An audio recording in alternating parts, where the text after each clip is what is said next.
Dad was diagnosed bipolar with paranoia and schizophrenia as well. My dad also had an alcohol and gambling addiction at one point in his life. And all of that may have stemmed from what they didn't know what to call it back in the day, PTSD from World War II. I mean, I cannot remember a time in his life where he did not have to manage his thoughts. He would often say to me, he said, Mike, I'm really nervous. And I'm grateful for the way that doctors helped him get on the right meds and all the support he had from all kinds of different people, but especially for the transforming power of Jesus Christ that changed his heart and helped him think more clearly. My mom, she battled anxiety and insecurity most of her life. And for the last 7 years of her life, she battled Alzheimer's. So mental health is no stranger to me. In fact, I told my wife, Debbie, if genetics have any part to play, I might be a handful for you in about 20 years. And I might be. Heck, I am now. But we all can be, can't we? I mean, it's amazing how most of us are like the rest of us. We all struggle with something, right? So you just need to know that this is a community of fellow strugglers. No one's got it completely figured out. We're just walking toward Jesus. No perfect people allowed at Lake Point. We're all in this thing together. You are not alone. And you also need to know this. There's a bunch of us that have found healing and freedom in this place through Jesus Christ. That there is hope, that there is peace, that there is a new life waiting for anybody who wants to embrace it. Jesus Christ came to set us free, and like we just sang, he really can break every chain. And today we're talking about addictions, talking about chains. And when I say addiction, I'm talking about anything that has a firm grip on a person's life. I'm talking about anything that keeps you stuck. I'm talking about anything that keeps you from experiencing true freedom in the life that Jesus came to give us all. I don't know, maybe you're in bondage to fear or shame or guilt about the past, or maybe it's perfectionism for you, or maybe it's codependency, or maybe you got some deep-seated anger that's rolling around inside of you, or maybe if you're really honest, alcohol has become unmanageable in your life, or maybe it's drugs, or maybe it's gambling, or maybe it's an eating disorder, or perhaps you find yourself in the grip of pornography or some other kind of sexual addiction. Maybe you're experiencing what the Bible refers to as a stronghold, something in your life that just dominates your thoughts, your behavior, your relationships, and just keeps you all chained up. Well, today I want to focus on breaking those chains and taking some steps toward freedom and wholeness in this new year. My good friend Jen Oakes and I, we were able to help our buddy Keith Rappolt write this book called Just Breathe.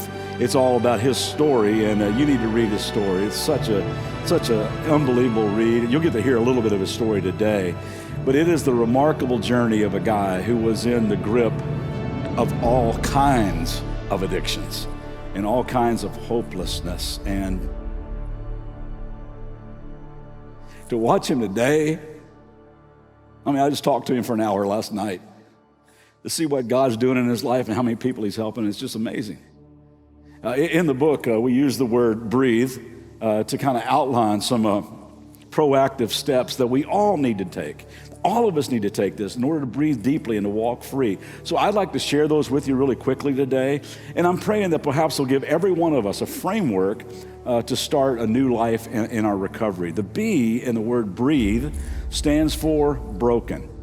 Blessed are the broken. The first words out of Jesus' mouth when he started his ministry was, he stood up on a hillside and said, blessed are the poor in spirit. Yeah, blessed are the busted. Blessed are those who are spiritually destitute, who recognize their spiritual poverty. Blessed are the broken. And I'm learning that freedom begins with an admission of things are not okay in my life. My life has become unmanageable. I can't do this on my own. I really, really need some help.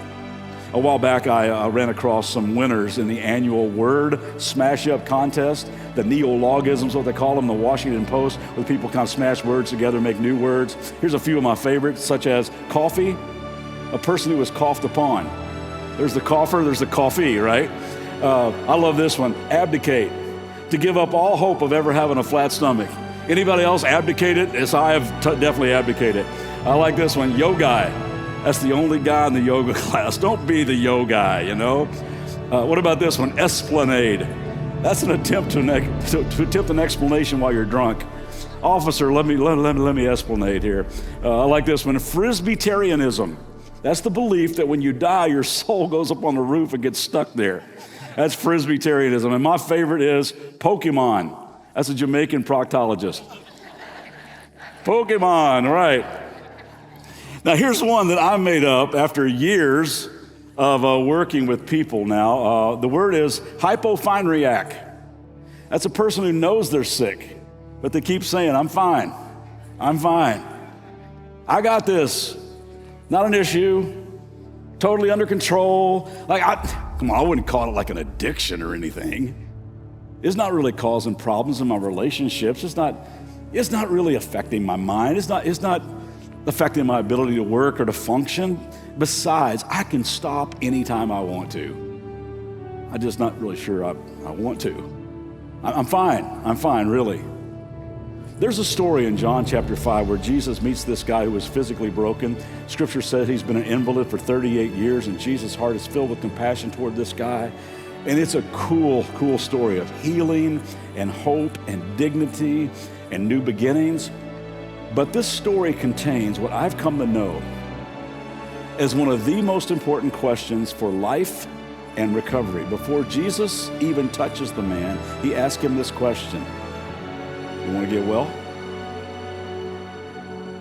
Do you want to get well? Now, when I first read that story, I thought to myself, Jesus, come on, it's obvious. That's a stupid question. You want to get well? But after years of my own stubborn refusal to change and working with so many people through the years who have been living in denial, I've discovered that's not a stupid question. It's actually one of the most important questions we can ask ourselves. Sure, we might be miserable, we might be sick, and we might be tired and things feel like they're spiraling, but when we know we got a problem, we know there's something that's got a grip on us, we know that things are out of control, but do we really want to get well?